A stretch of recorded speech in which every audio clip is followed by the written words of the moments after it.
Good morning and happy Monday to all of you, and welcome to D.I.V.E. Diversity, including various ethnicities. And so I am Iris Owens, your host, and on the line with me are my two co-hosts and our special guest this morning. So we'll start with our co-host. Good morning, ladies. How are you? Please introduce yourselves. Good morning, ladies. Happy Monday. I am Jessica Harrison, and I am out of the beautiful historic College Park Cascade office of Berkshire Hathaway. Thank you. Good morning, Good Stephanie. morning. I'm Stephanie Henry out of Gwinnett County, the Suwannee office. Good. Welcome. Good morning. Good morning. Good morning. And good morning to our wonderful guest. Good morning, Maricela. How are you this morning? Please introduce yourself and tell our guests what we are in a treat for today. Yes. Good morning. Thank you for having me. I am Laverde, and I am the organizer for the Hispanic Heritage Festival, which we'll talk about today. And I'm also a realtor at the Berkshire Hathaway Peachtree City office. Yes. And I never tell anybody, I am also with Berkshire Hathaway Peachtree City. I don't know why I don't say, I guess maybe I just assume people know that. So, so I am so excited, one, to have all of us on here together to talk about diversity, equity, inclusion.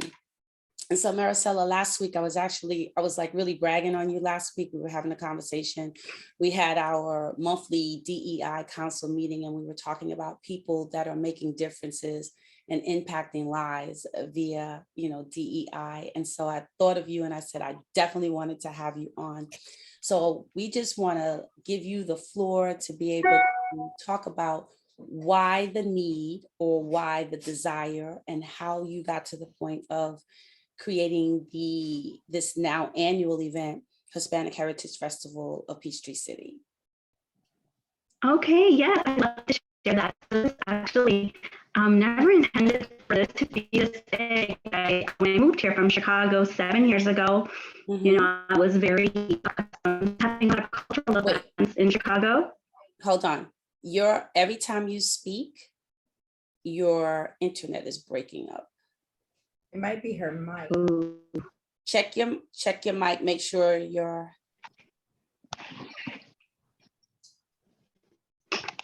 And ladies and gentlemen, as Dan Forsman always says, remember this is live radio, so don't get nervous.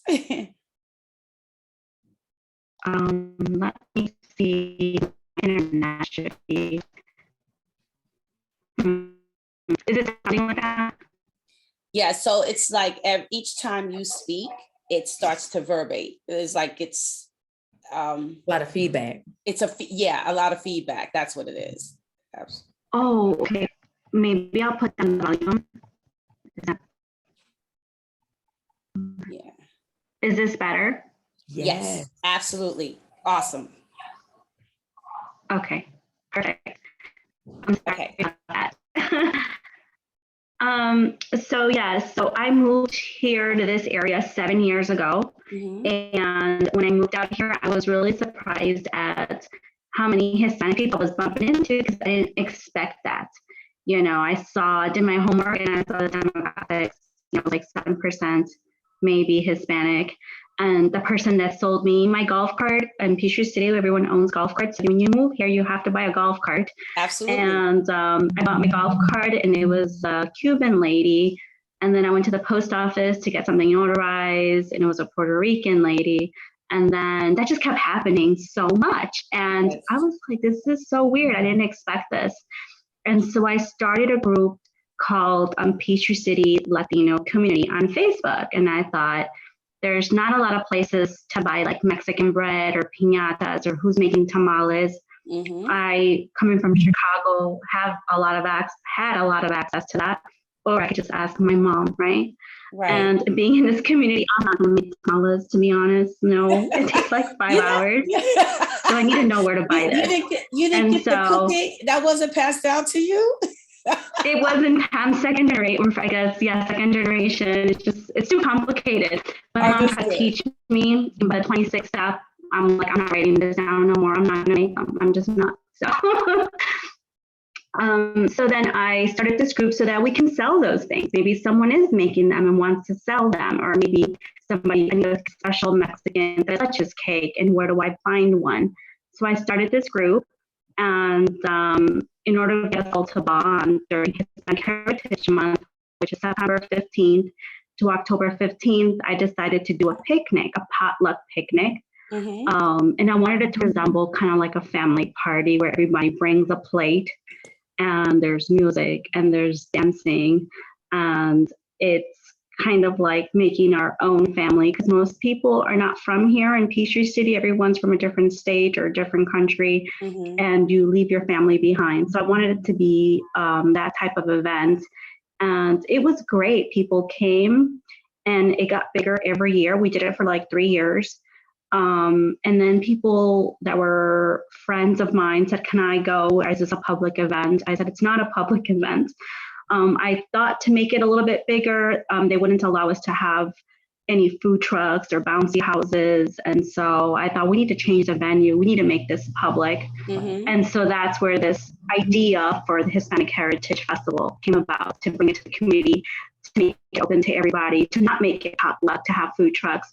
So that way we're not bringing food for thousands of people. It's sanitary and safer and more convenient. So I want to first say, I love the whole birthing of what you did. I love the fact that you saw a need that was not being met, and you jumped in and said, this is my part. This is what I'm going to do. And I love how it's growing. I'm sorry. Thing I liked about what she said was, first, how she related it to herself. Like, well, wait, if I'm needing something, I'm sure someone else is looking for this thing. Absolutely. Absolutely. And, you started with the small group. I mean, I thought that was just genius. Yes. I mean, most great ideas come from the individual needing something personal. Right. Therefore, it allows them the opportunity to therefore open it up to other people. So it was a personal need that ended up helping others. Right. Thank you. I think also coming from the outside, when you're new to something, you're like, wait a second, why isn't this here, or why? And so seeing that something that's so accessible in a different city and we don't have it here, I'm like, well, let's bring it here, right? So that came about. I did go to, this is before COVID, I went to Peachtree City and did request to have a festival. And we do have a lot of festivals, as you know, in the summer. We have the Shake a Rag Festival, the Dragon Boat Race. We have so many festivals, and they're like, we can't take on anymore. I said, I'll do it, I'll plan it. And they said, well, who's going to pay for it? And I really didn't have the answers. And I don't know if y'all as realtors, when y'all started this career, you all didn't have answers, right? You just kind of just like, we'll hope for the best. There's still some days I don't have the answer. We dove in head first. It's like, wait a minute. The statistics are against us, right? Yes. But the statistics are against us. You realize how many people drop out from being a realtor, et cetera. But you're like, you know what, I'm going to do it. And so I asked, and they said no. They said no. And they gave me an answer, which was like, we just have too much going on, and I get it. And so then the following year was COVID, so there was no events. And then the year after that, which was 2021, I saw that there was an Italian festival. And I said, wait a second, this one's new. And we had a Greek festival before we had all this. I'm like, wait a second, they have some room. Or maybe they have someone new there that's decided, let's do events because COVID happened. And now we're going to say yes to all the events. I don't know exactly what happened. But I decided to ask again. I'm like, I'm going to ask again.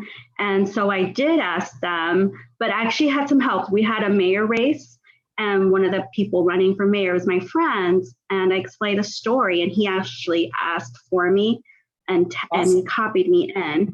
And then I don't know if it was because he did it or if it was just the right time because it was post-COVID, but they said yes this time.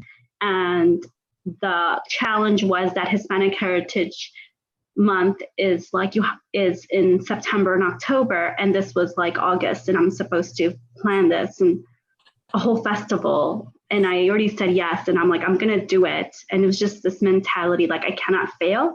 I Yes, even posted absolutely. it on Facebook. I'm throwing a festival. I said it because if I said it out loud, now I have to do it. So that made it so real. that's what I Speak did. it out into the universe. Yes. Yes. I had to say it. I had to put myself out there. I consider that grace under pressure. It's grace under pressure. Is once you put it out there in the atmosphere, now you have to make it happen. So you had to hold yourself accountable to make sure that it was fulfilled. What I'm loving from this story is, again, it started with just the need of you, you know, wanting just some tamales or, you know, just Tamales. Yes. You know, can I get something? And not even realizing that your need was actually the need of the community. So many others were in need of the same thing. They probably didn't even know that they were in need of it. Right. But now they're so grateful that you did it. And I'm hoping that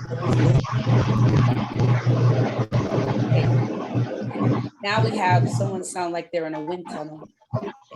I'm hoping that those listening will be inspired. They'll be inspired, you know, with those ideas that they may have, and step out just like you did. Just ask the question. Yes. I think so. I think I would recommend people to have ideas to go ahead and make them happen. Ask for help, because there's people out there that they're happy that you're taking the lead and want to be a part of it. I was very impressed with the people that came about to help me sponsor the event, because I had to figure out how I'm going to pay for all this, right? I reached out for sponsors. I was able to get like maybe 8 sponsors within 6 weeks, 30 vendors. The most amazing thing was entertainment.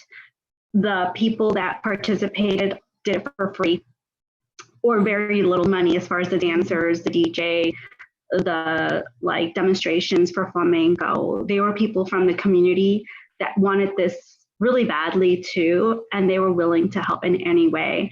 So you're right, whatever your needs are, it might be somebody else's needs, and they just need someone to lead it. And it'll come together. It'll come together because it's something that's for everyone. Yes.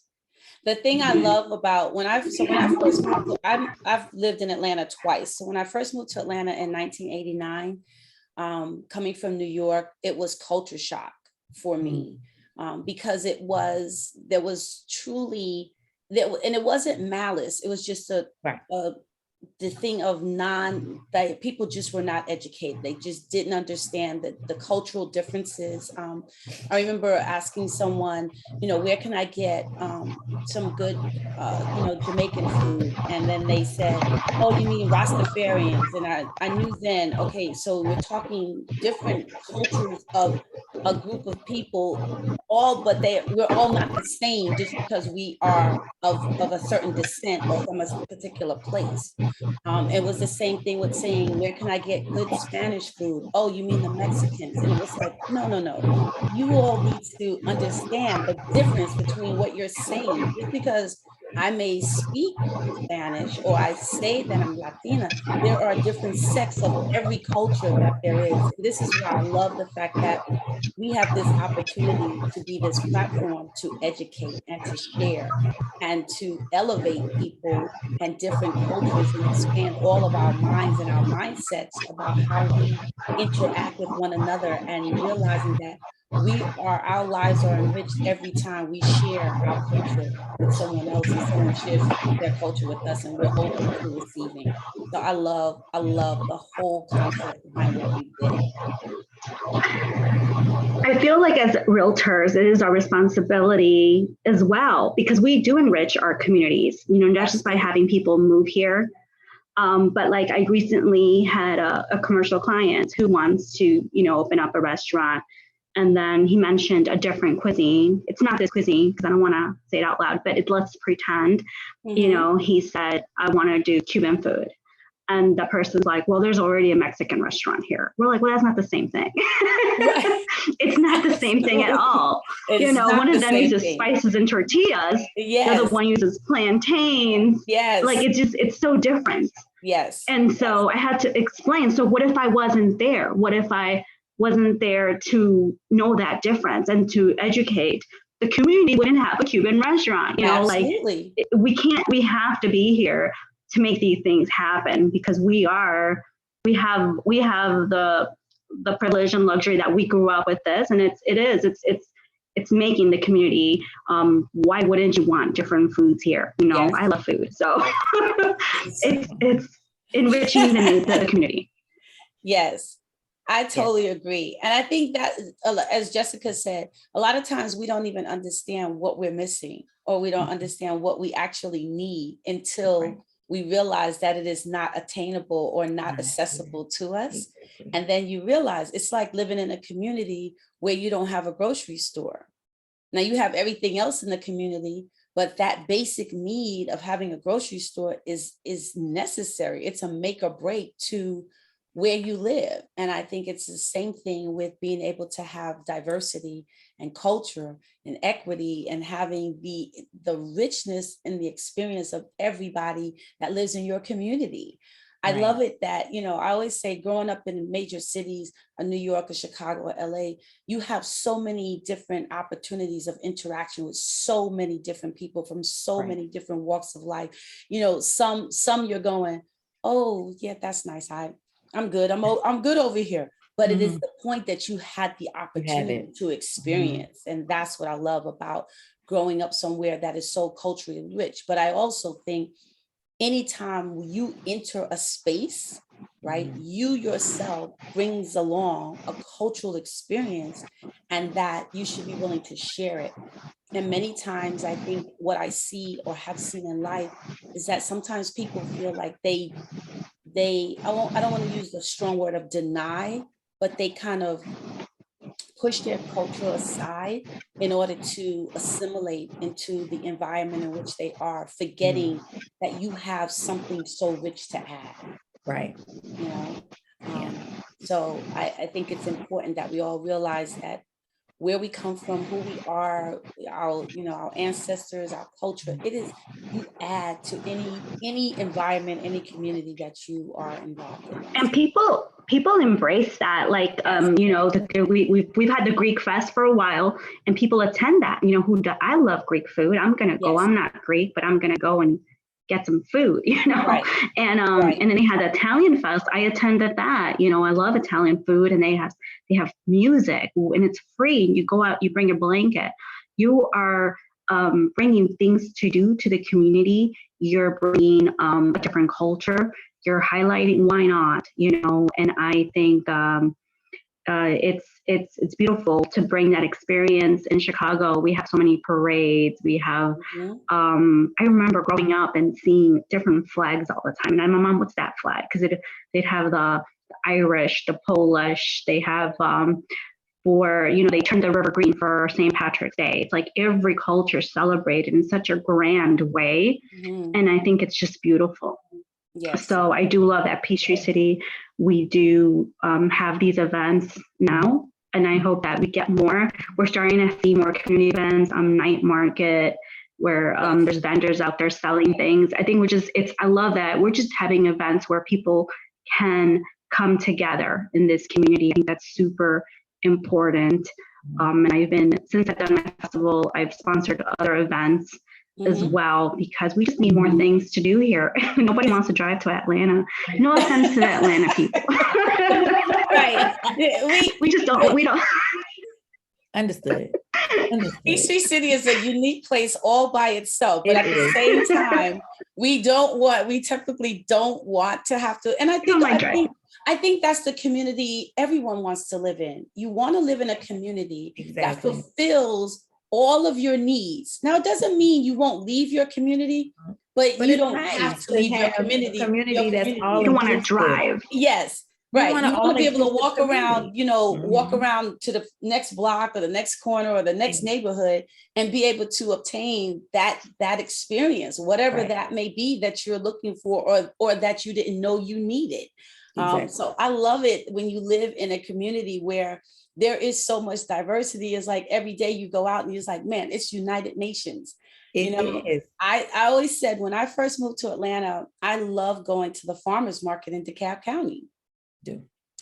It was like, it's like United Nations at the farmers market. There is everybody and every language and every dialect and so going to the farmers market, for me was always exciting. And I would go on Saturdays purposely because you knew everybody was going to be there.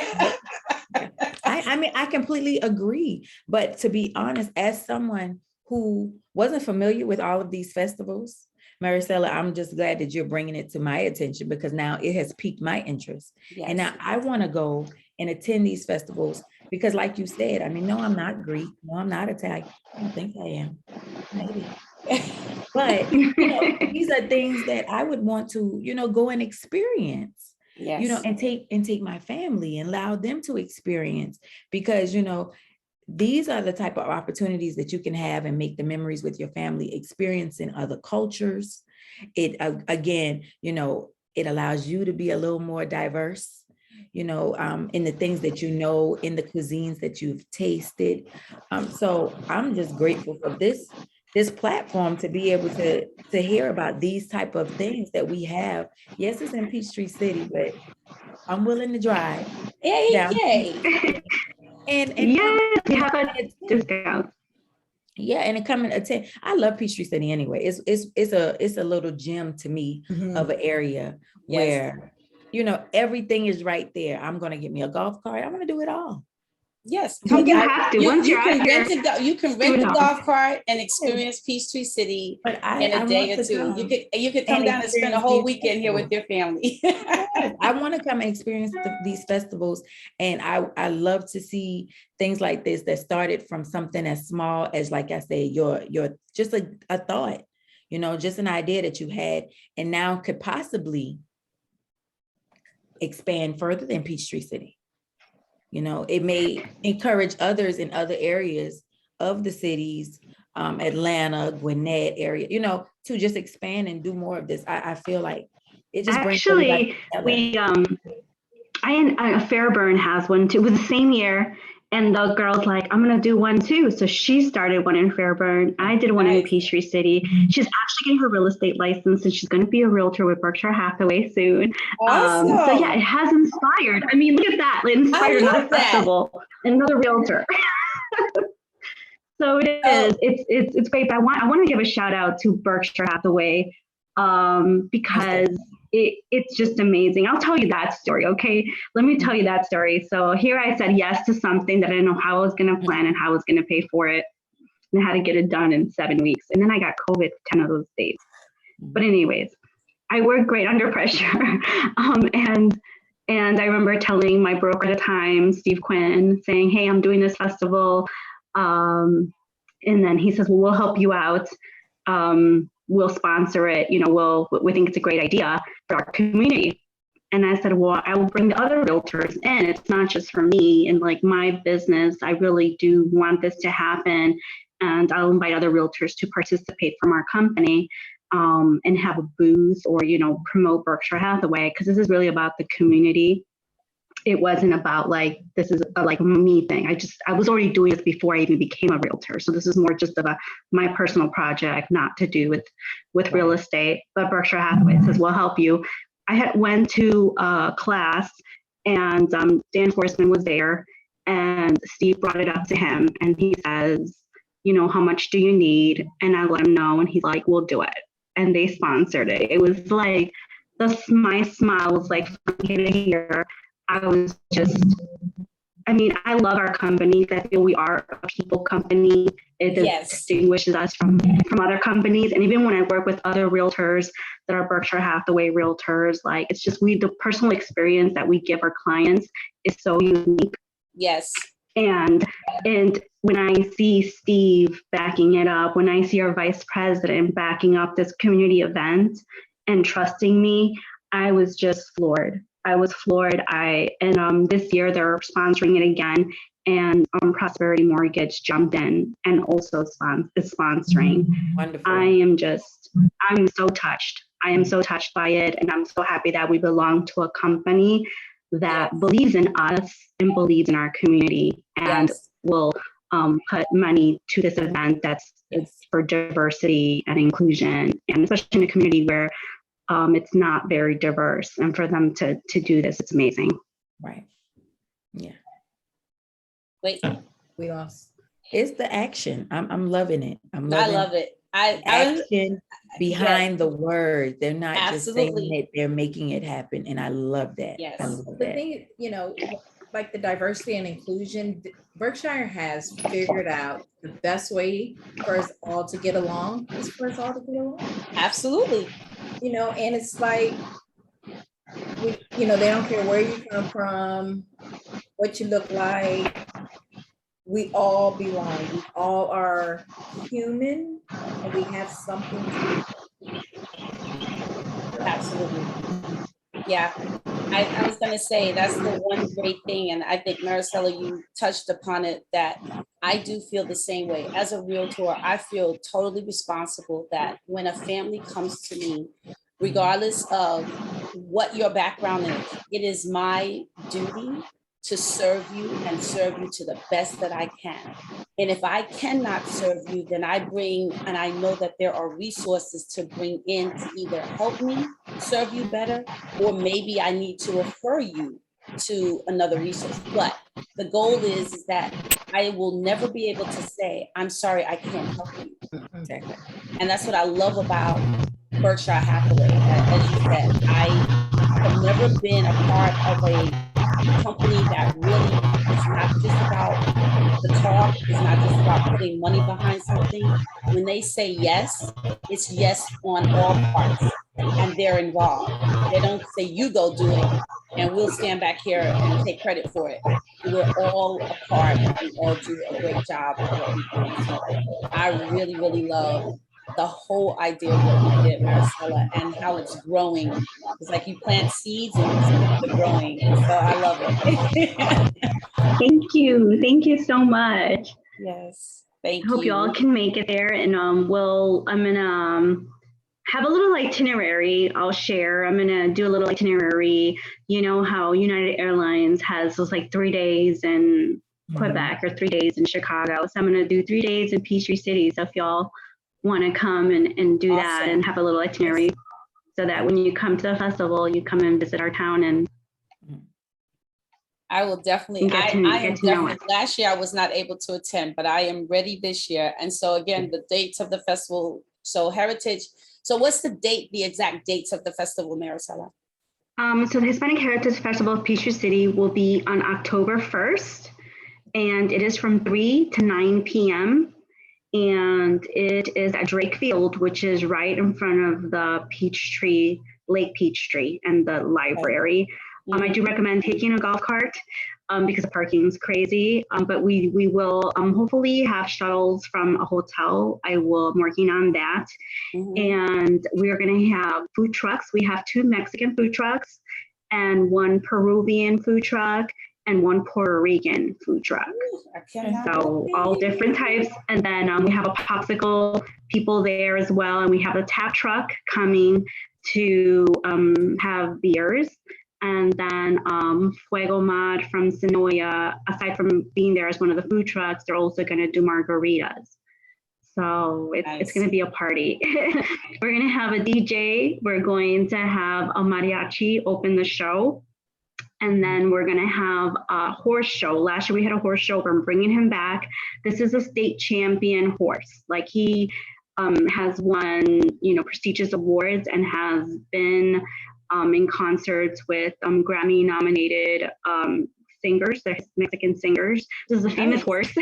He was here last year, and he's like a dancing horse. He dances, and so they're going to come back this horse year. Is amazing. Yeah, it's pretty cool. We have a local flamenco, Rosa Flamenco. She's a local instructor here, Carolina. She's going to be back and doing like a flamenco workshop, and we're going to have a Spanish rock band as well, and they're going to be at the end. They're coming from Nashville. And another one, which was really great hit last year was Ballet Folklorico, which is a dancing style in Mexico. They have the big dresses and they twirl the things. And it was like 25-person dance company. It's super amazing show. So it's all free. Bouncy Houses, Blue Cicada, who's a local company that does like art classes. They're going to be there as well, and bouncy houses and face painting. Looking forward to this entire event. We're looking forward to it. So Maricela, I do have a question for you. Sure.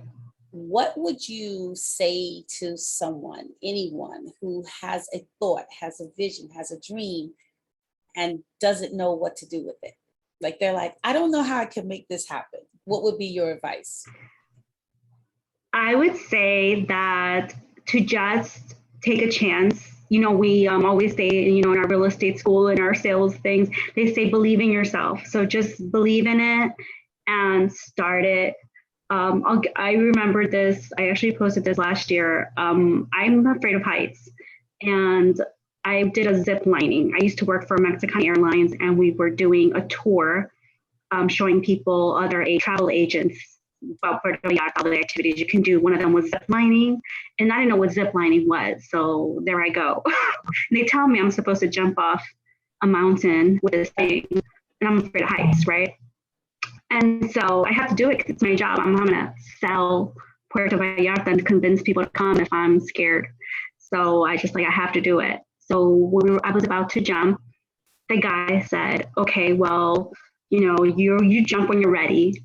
And I said, I'm never going to be ready. I'm never going to jump. You're just going to have to push me. I'm not going to do it. So I'm never going to be ready. Okay. I love that. So he pushed me, and there I go. Now I did get stuck at the end, but it was okay. Someone grabbed me. He happened to be cute, so it was all good. So anyways, things work out. I love that. I love that. Like, I'm never going to be ready. Just push me. Listen, every time I see you now, I'm always going to think about that. I'm never going to be ready. Right. But look how ready you are. And so that's how I felt. I felt like when I'm going to do this, and I posted it on Facebook, I felt I'm not ready. I don't even know how much. And things were going wrong. When one of our food trucks couldn't get a permit and the other person backed out, I'm like, this is going to be great, guys. It's going to just have to keep saying it. It's going to be fine. And then keep pushing for it to be fine and asking for help and just believing in it. And just that energy, I feel that energy that you want it so bad, it's not going to leave room for failure. If something goes wrong, right, go with it. You know, you just have to do it. I think that's the case. Yes. You know, Barbara from Shark Tank, you know, she's started her real estate company. She posted recently, you're never going to be ready for anything. You know, you just do it. Yeah. Right. We can't hear you. Uh-oh, you went out. But yeah, I think just to piggyback off of that, it's just one of those things where if you're waiting for the perfect time, you're going to continue to wait. Yes. So it's one of those things, just do it. You know, like Nike said, just do it. Just do it. Just jump and just do it. Just make it happen. So I think that's the best takeaway from this whole conversation today. Just you have a thought, you have an idea, Just do it. jump. What's the worst that can happen? You're already defeated if you don't try. I say all they can say is no. Right. And even when they say no, they did say no. That still did not deter her. I love that. They had to tell her The no tenacity again. was that this is what I know I'm supposed to be doing. And you kept forging ahead. You didn't get in your own way. And I love that, Maricela. It is definitely. You know what? It was when they said the reason why I could have just said, and people said, just do it next year. Why do you have to do it this year? You can't do it in 6 weeks. Just do it next year. I'm like, well, next year, that spot might be filled up by a different festival. It was a Polish festival. That's I don't right. know. You That's know, right. I need to take my spot because they are going to run out of weekends, and then they'll say no for real. So by now they're handing out yeses. I'm going to take my yes, and I'm going to make it happen, even if it's small, even if it's not perfect, but at least I secured that spot for next year. Yes. So I didn't want to leave it to chance that next year we have some COVID number 7 or some other festival comes along and takes I didn't want to risk that. So I'm going to just take it, even if it's small, and do what I can with this. And now I secured that date. And now you guys want to know something else that's kind of funny? don't tell the Italian Fest, but we had our festival during Christopher Columbus Day weekend, which here our community travels a lot. Like everyone works for Delta. So there's a 3-day weekend and people leave. So even though we had 2,000 people attend, we could have had more, except people were out of town. So this following year, I said, I do not want that date. I want October 1st. They're like, well, that's Italian Fest. I'm like, well, Christopher Columbus is Italian, so they all get Christopher Columbus Day. And we get to keep the other days. So we were able to keep October 1st. I love it. See, drive, just drive. Just get in the car and drive. Maricela, you are the epitome of tenacity. And resiliency. And thank you so much. And as we get closer to the festival, we're definitely going to have you back on, because we're just going to keep tracking, because we just want to be able for you to share this experience with us. And we are looking so forward to the festival. So thank you so much for joining us. I'm making my hotel reservations tonight. Well, there you go. Yes.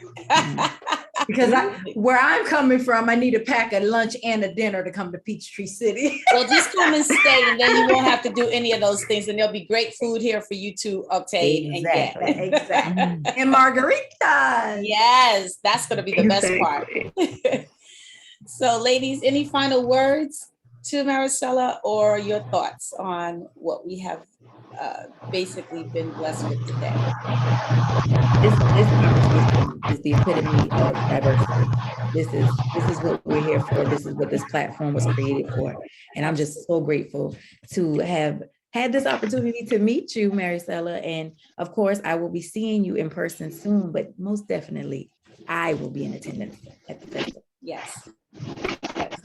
Thank you so much. I look forward to seeing you in person. All right. Thank you all so much. Enjoy the rest of the week. Thank you all. Have a good one. Thank you, Iris. Love it. Thank you for Maricela. doing this. A great show. Oh, thank you. We appreciate you coming on and joining us. Thank you so much.